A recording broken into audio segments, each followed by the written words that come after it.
5 years in prison. That's the sentencing for former UFC star Cain Velasquez. This comes after he pleaded no contest in connection with the shooting in which he says he targeted a man who had molested one of his relatives. NBC Bay Area's Cull was in the courtroom in San Jose for today's sentencing. Ian.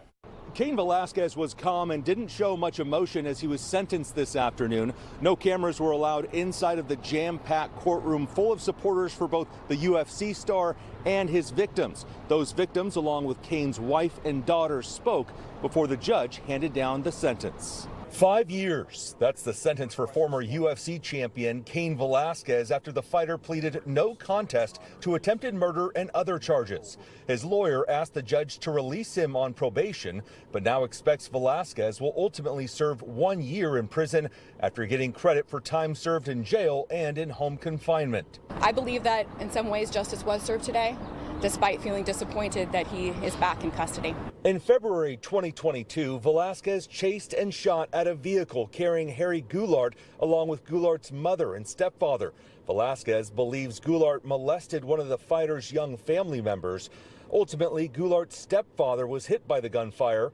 Today, the three victims spoke before sentencing, describing the fear they felt during the 11-mile high-speed chase and shooting. The stepdad, who was hit twice, says he doesn't have full use of his right arm anymore.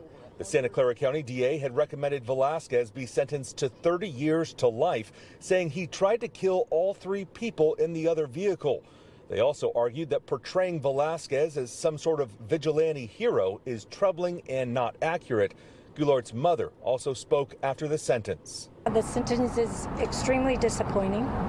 It's based on an alleged allegation that has no basis. It is unfounded.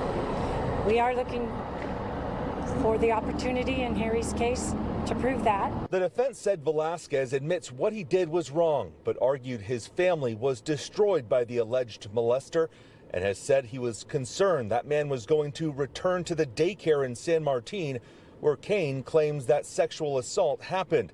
Ultimately, the judge said this is a unique case and could not be heard in a vacuum, noting the circumstances around it had to be taken into account. I do think that the court made a good decision today, one that takes into consideration all of the complexities of this case, the context about why this happened, and also takes into consideration who all of us know Mr. Velasquez to be, which is fundamentally a good man and a good father.